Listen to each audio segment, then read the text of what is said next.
आप देख रहे हैं भवानी टाइम्स। गोंदिया विधानसभा 65 चुनाव के लिए 28 अक्टूबर को नामांकन दाखिले के लिए उम्मीदवारों का तांता लगा रहा।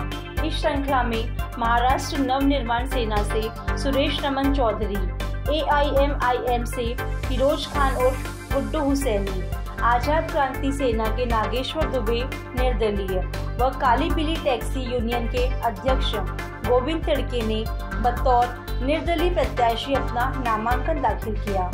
प्रत्याशियों ने बताया कि विकास की बात करने वाले नेताओं ने अब तक गोंदिया का नहीं अपना विकास किया है। बाकी मतदाता बुद्धिमान व सर्वोपरि है, वे अपना प्रतिनिधि स्वयं चुनने में सक्षम है।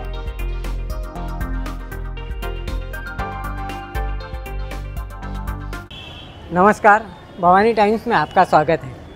इस वक्त हम लोग चुनाव अधिकारी कार्यालय नई प्रशासकीय इमारत जो अम्बेडकर चौक में स्थित है यहाँ पर आए हुए हैं और आज तक 4 प्रत्याशी हमारे सामने यहाँ नामांकन दाखिले के लिए गए हुए हैं, जिनमें से एक मिस्टर नागेश दुबे, मिस्टर मनोज तिड़के, अरुण बन्नाटे और गुड्डू हुसैनी, ये चारों अपना नामांकन चुनाव अधिकारी कार्यालय में दाखिले के लिए आए हुए हैं और चारों के चारों एक को छोड़ कर जो AIMIM से प्रत्याशी है, वहीं बाकी के सारे निर्दलीय है। आइए चलते हैं और उनका जायज़ा लेते हैं। उनका नामांकन दाखिले के बाद में हम लोग उनसे बात करेंगे।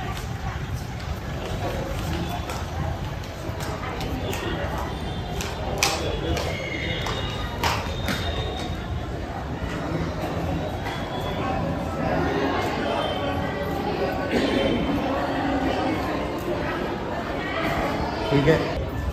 नमस्कार, भवानी टाइम्स के चुनावी महासमर में आज एक और निर्दलीय प्रत्याशी नागेश्वर उर्फ नागेश दुबे ने निर्दलीय प्रत्याशी के रूप में अपना नामांकन दाखिल किया है। यह और बात है कि ये फंडामेंटल राइट है कि हर कोई चुनाव में अपनी उम्मीदवारी, अपनी दावेदारी डाल सकता है। बहरहाल आइए, हमारे साथ में सपत्नीक नागेश दुबे और उनकी पत्नी यहाँ उपस्थित है, जानना चाहते हैं उनसे। दुबे जी, सबसे पहले ये बताइए कि बतौर निर्दलीय प्रत्याशी आपने विधानसभा चुनाव में अपने आप को यहाँ पे दावा किया है, इसके पीछे प्रमुख उद्देश्य? जय हिंद, जय भारत। मैं स्वतंत्र रूप से लड़ना चाहता हूँ। साथ में मेरे इसमें BRSP माले गुट, आज़ाद क्रांति सेना, मावड़े गुट, मावड़े जो संगठन है, मावड़े सेना वो, और छत्रपति सेना, ये क्षेत्रीय संगठन है, इनके समर्थन के साथ में मैं निर्दलीय उम्मीदवार लड़ रहा हूँ। मुझे हालांकि पार्टियों से लड़ने का ऑफर था, लेकिन एक मेरी सोच थी, और जिस हिसाब से महाराष्ट्र में जो पार्टियों का जो अभी जो खेला चला है कि कोई भी किधर भी जा रहा है, किसी का अस्तित्व नहीं है, तो जिस हिसाब से मुझे लगा कि भाई मेरी गोंदिया की जनता तो उस पर भरोसा नहीं करेगी, क्योंकि गोंदिया में भी वही खेला हुआ। कोई किसी पार्टी में गया, अपने निजी फायदे के लिए गए, हर किसी ने कुछ संगठन बना के गया, किसी ने पार्टी बदल के गया, तो लोग भरोसा नहीं करने वाले। और मुझे सबसे पहले मेरे गोंदिया के लोगों का भरोसा जीतना है, क्योंकि मैं जो चुनाव लड़ रहा हूँ खुद के लिए नहीं लड़ रहा हूँ, किसी और के लिए लड़ रहा हूँ, ना किसी को हराने के लिए लड़ रहा हूँ। ये चुनाव में जो लड़ रहा हूँ गोंदिया की पहचान के लिए, गोंदिया के अस्तित्व के लिए। आज लगभग 30 साल हो चुके हैं मैं जब से राजकारण को देख रहा हूँ पास से, इसमें कहीं गोंदिया की पहचान नहीं बन पाई है। हर किसी ने खुद का फायदा किया, खुद का निजी फायदा किया है। पहचान के नाम पे सिर्फ बताया गया है, जो डेवलपमेंट दिखाया गया है वो आज की युवा पीढ़ी को समझ में आ रहा है कि डेवलपमेंट नहीं है, वो जरूरतें पूरी की उन्होंने, जो जरूरत होती है वो पूरी की है। पहचान बनाने के लिए यहाँ पे युवा पीढ़ी के लिए रोजगार से लेकर बहुत सी चीज़ें हैं जो उन्होंने नहीं की गई है, और जिसकी हमने समय समय पे ऊपरी मंत्रालय में, सेंट्रल मिनिस्ट्री, स्टेट मिनिस्ट्री, राष्ट्रपति तक मैंने यहाँ पे लेटर देके रखा, जिसका मुझे बहुत अच्छा प्रतिसाद भी मिला है। और उसका बहुत जल्द उन्होंने ये कहा है कि आपके क्षेत्र में एक हम प्लांट डाल के देने के लिए हमने सरकार को बाध्य किए हैं। अब उसके लिए मुझे सदन में पहुंचना जरूरी है, क्योंकि जो सदन में पहुंचेगा स्वाभाविक सी बात है कि मेरे द्वारा किया हुआ काम पूरा नहीं करने देगा। वो चाहेगा कि वो उसको रोक दूँ, इसके पहले भी रोका गया है तो वो नहीं करना देंगे। इसलिए मुझे गोंदिया विधानसभा क्षेत्र की जनता से मेरा अनुरोध है कि आप प्रतिनिधित्व करने का मौका देवे, जिससे मैं आपका बहुत अच्छे से, ईमानदारी से, निष्ठा से प्रतिनिधित्व करूं और आपकी कसौटी में खरा उतरने की कोशिश करूं। एक और प्रश्न मैं जानना चाहता था, ये आम जनता की ओर से कहीं ना कहीं कश्मकश स्पष्ट उनके दिमाग में है, वो ये है कि इन कद्दावर नेताओं के समक्ष तुम्हारी निर्दलीय उम्मीदवारी तटस्थ है या नहीं? मेरी कितने ही कद्दावर आ जाए, कितनी धनाढ़ संपन्न आ जाए, कितने ही किसी भी यंत्रणा से लेके आ जाए मेरे सामने में, मेरी उम्मीदवारी मैं स्टैंड रहूँगा, पीछे हटूंगा नहीं, क्योंकि मैं उस व्यक्ति का भक्त हूँ जिन्होंने अपनी जान दे दी लेकिन कदम पीछे नहीं किए। और मैं भगत सिंह जी का भक्त हूँ और पूरा गोंदिया जानता है कि उन्होंने जान दे दी है, सूली पे लटक के भगत सिंह, सुखदेव, राजगुरु, चंद्रशेखर आजाद। मैं इन्हीं को शुरू से, जब से मैं कॉलेज में था तब से इनको फॉलो करते आया हूँ। और ये जो रंग है भगत सिंह जी का, उन्हीं का रंग है और उसी को मैं अपने तन पे लेके चल रहा हूँ और मेरी उम्मीदवारी पीछे नहीं होगी। एक चीज़ मैं आपके अर्धांगिनी से जानना चाहूँगा, कहते हैं कि हर पति की सफलता में या हर कामयाब आदमी की सफलता में पत्नी का योगदान होता है, क्या कहना चाहेंगे? तो हमेशा अपने हस्बैंड के साथ में और हमेशा रहूँगी। अच्छा, ये दुष्कर कार्य है ना, प्रचार के लिए पति के साथ में भक्ति पारिवारिक की जिम्मेदारी भी संभालना और साथ में पति के कंधे से कंधा मिला करके महिला सक्षमीकरण की बेजोड़ मिसाल पेश करना, कैसा लगता है? बहुत अच्छा है, इनके पीछे चलना वो तो मेरा कर्तव्य है। तो आइए, ये थी भारतीय नारी और आप हैं मिस्टर नागेश दुबे, जिन्होंने बतौर निर्दलीय प्रत्याशी आज चुनाव महासमर में अपनी ताल ठोकी है। बहरहाल फिर आगे बढ़ते हैं अगले पड़ाव की ओर, और भी हमारे उम्मीदवार हैं। नमस्कार। गोंदिया विधानसभा चुनाव 2024 के अंतर्गत आज हमारे साथ में एक और प्रत्याशी है जिन्होंने महाराष्ट्र नवनिर्माण सेना से अपनी दावेदारी, अपनी उम्मीदवारी व्यक्त की है। नाम मिस्टर सुरेश चौधरी। आइए, कहते हैं कि हंगामा खड़ा करना मेरा मकसद नहीं, मेरी कोशिश ये है कि सूरत हाल बदलनी चाहिए। आइए पूछते हैं चौधरी जी से कि मतदाताओं तक आप क्या मतलब अपने मत व्यक्त करना चाहेंगे? ये जो कई सालों से जो इनका पूंजीपतिवाद चल रहा है और पब्लिक भी चाहती कि मतलब यहाँ पर कुछ चेंज हो, तो राज साहब ने हमारे ऊपर भरोसा करके एक ओबीसी कैंडिडेट को एक नामांकन मतलब टिकट दिया है, तो हम लड़ेंगे और अच्छे से लड़ेंगे। चूँकि आपका नाम मनसे से जुड़ गया है, आपकी दावेदारी मनसे को लेकर के है, तो यहाँ तो सवाल ही नहीं उठता कि पीछे हटने का।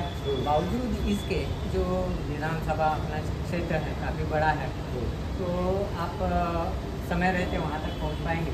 ज़रूर पहुँच पाएंगे और लोगों के जो भी प्रॉब्लम है, जो भी समस्या सुनेंगे और उनको हम समझाएंगे कि मतलब क्या करना है आगे। लाडली बहन योजना की बात की जाए तो यदि लाडली बहन योजना को हम अगर ये मानते हैं कि वो फायदेमंद है, तो ये आपके लिए तर्कसंगत है या नहीं? इस विषय में आप क्या कहना चाहेंगे? इस विषय में इस विषय में अभी कोई टिप्पणी नहीं करना चाहूँगा, कोई टिप्पणी नहीं। तो आप थे मन से प्रत्याशी मिस्टर चौधरी। और आइए इसी के साथ में फिर और आज नामांकन दाखिल करने वालों की सूची, बहुत सारे लोग यहाँ पे फेहरिस्त में लगे हुए हैं, तो उन लोगों से मिलते हैं, उन लोगों से करते हैं बातचीत और जानते हैं सूरत हाल आगे की।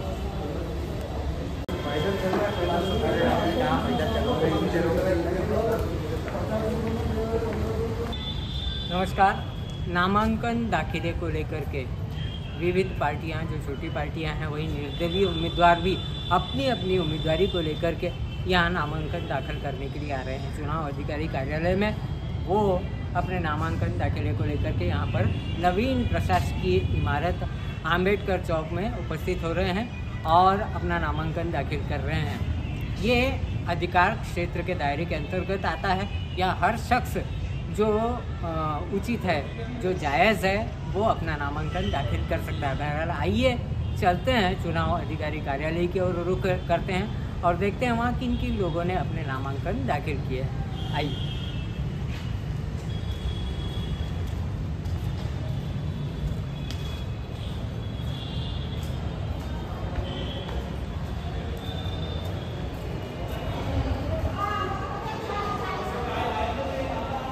गोंदिया विधानसभा चुनाव अंतर्गत चूँकि सरगर्मी अब बढ़ गई है, एक और दीपावली का उत्साह उमंग, वहीं दूसरी ओर चुनाव ने इस पर और बेहतरीन सा कलेवर लपेट दिया है। आइए नामांकन दाखिले की श्रृंखला में एक और नाम शुमार होता है मिस्टर मनोज तिड़के।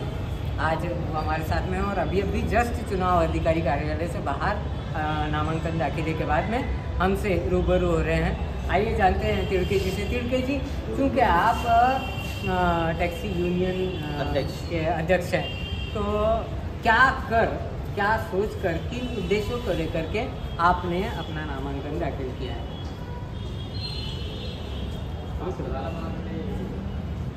गोंदिया जिला टैक्सी एसोसिएशन की ओर से ओबीसी वाले ऑटो ड्राइवर, टैक्सी ड्राइवर और ट्रक ड्राइवर ये सभी मिलके साथ दे रहे हैं मेरे को, क्योंकि गोंदिया का विकास नहीं हो पा रहा है। हम लोग आज तक जो भी किए, बाहर के आमदार, बाहर के खासदार, गोंदिया जिले को कुछ नहीं मिला। इससे अच्छे तो प्रफुल्ल भाई पटेल थे जो गोंदिया की सोचते थे। आज जो बाहर के आ रहे आमदार खासदार, कोई काम नहीं हो रहा है, कोई विकास नहीं, हर जगह कचरा। बस स्टैंड के ऊपर लेडीज लोगों के लिए एक टॉयलेट नहीं है। आज गोंदिया की स्थिति बहुत खराब। इसके लिए हमने कई बार कलेक्टर यहाँ पर गए, नगर परिषद, हर जगह एप्लीकेशन दी, लेकिन आज तक कोई विकास नहीं हो रहा है। इसलिए ओबीसी की ओर से मैं श्री गोविंद तिड़के खड़ा हो रहा हूँ। अब एक निर्दलीय प्रत्याशी की यदि बात की जाए तो आम जनता में एक चर्चाओं का बाजार गर्म है, या ये गपशप चलते रहती है कि ये निर्दलीय प्रत्याशी है, कितने वोट देगा या इसकी स्थिति क्या है, कम करके आंका जाता है। ऐसे में आप अपने मतदाताओं तक क्या संदेश देना चाहेंगे? मेरे पास मतदाता बहुत सारे, हर गांव में मेरी गाड़ियां हैं, हर गांव में ड्राइवर है। ऐसा कोई गांव नहीं है कि जहाँ ड्राइवर नहीं है। हर गांव में कम से कम 20-25 ड्राइवर है, ऑटो है। पहले का माहौल नहीं रहा। और 700 टैक्सी थी हमारी, हालांकि कुछ कट गई है, और कम से कम गोंदिया में 700-800 ऑटो है। सब मिलके मेरे को पूरा सपोर्ट कर रहे हैं। अभी 19 नवंबर तक आपको ये गोंदिया विधानसभा क्षेत्र का पूरा दायरा कवर करना है, हर मतदाताओं तक अपनी पहुंच बनाना है। क्या संभव? हाँ, संभव है। तो आइए, ये थे मिस्टर मनोज तिड़के, गोविंद जी तिड़के। हम इन्हें दीपावली की शुभकामनाओं के साथ साथ चुनाव में भी विजयश्री की शुभकामनाएं प्रेषित करते हुए हमारे इस मतलब नामांकन जो हो रहा है इसकी श्रृंखला को यहाँ समाप्त करते हैं। बहरहाल मेरी ओर से दीपावली की हार्दिक शुभकामनाएं गोंदिया विधानसभा क्षेत्र को।